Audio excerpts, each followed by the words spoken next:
আলাইকুম।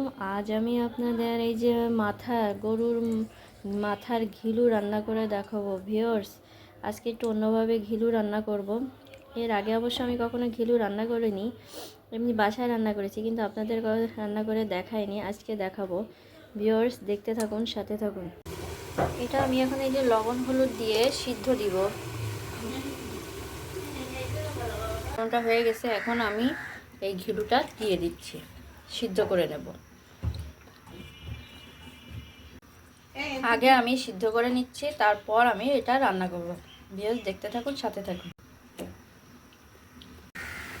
এই দেখুন, এই যে এটা ভালো করে সিদ্ধ হবে। আমি একটু লবণ হলুদ দিয়ে সিদ্ধ করে নিচ্ছি, তাহলে গন্ধটা আর বেরোবে না। এটা হলো গরুর মাথার ঘিলু। এবার দেখুন, আমার এটা প্রায় হয়ে গেছে। আমি এখন এটা পানিটা ঝরিয়ে ফেলবো।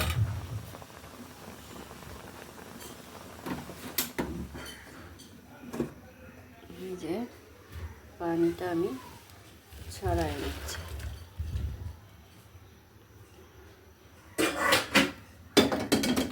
দেখুন, ঝরানো হয়ে গেছে। এখন আমি এটা রান্না করব। এর জন্য মশলাটা নিয়েছি। এই মশলাটা দিয়ে এখানে আদা রসুন, জিরে বাটা আর ঝাল বাটা আর গরম মশলা।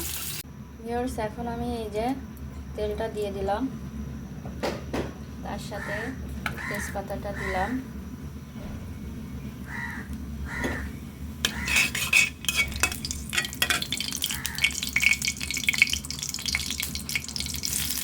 পেঁয়াজ,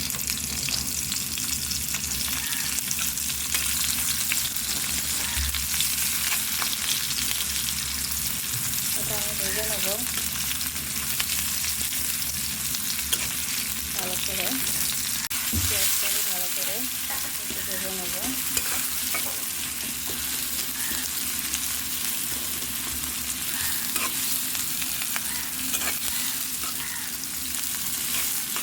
এর ভিতরে আমি এখন এই যে মশলাটা দিয়ে দিব।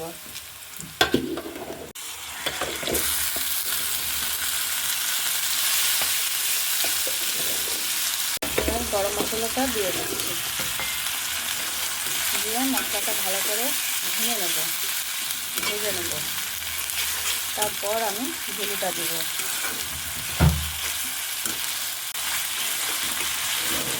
ভালো করে না ভাজলে মশলা কাঁচা বন্ধ করে দেবে, সেই জন্য আমি এটা আর একটু ভালো করে ভেজে নিচ্ছি। সামান্য আর একটু শুকনো জল দিয়ে নিচ্ছি।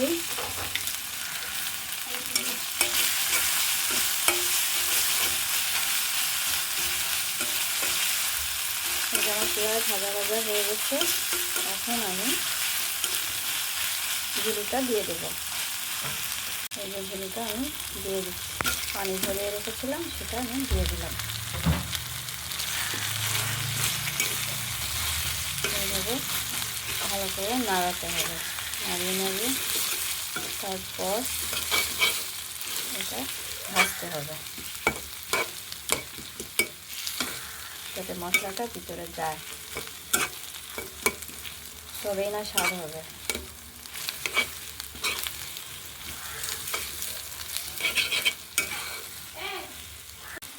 এইভাবে করে আমি রান্না করছি। আবার এরকম ভুটেও দেওয়া যাবে।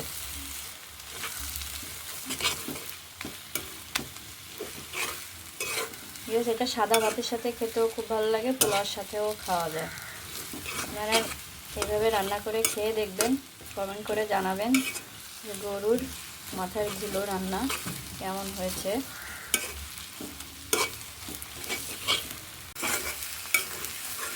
এই যে দেখুন, আমার এটা প্রায় হয়ে আসছে।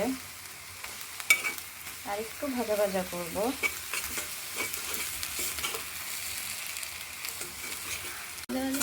ভিউয়ার্স, এই যে দেখুন, আমার ভাজা হয়ে গেছে। এখন আমি এটা নামিয়ে পরিবেশন করব। আমার তৈরি হয়ে গেল গরুর মাথার ঘিলু। ভিউয়ার্স, ভালো লাগলে লাইক করেন, শেয়ার করেন, সাবস্ক্রাইব করেন, কমেন্ট করে জানান কেমন হয়েছে, দোয়া করবেন। ধন্যবাদ সবাইকে।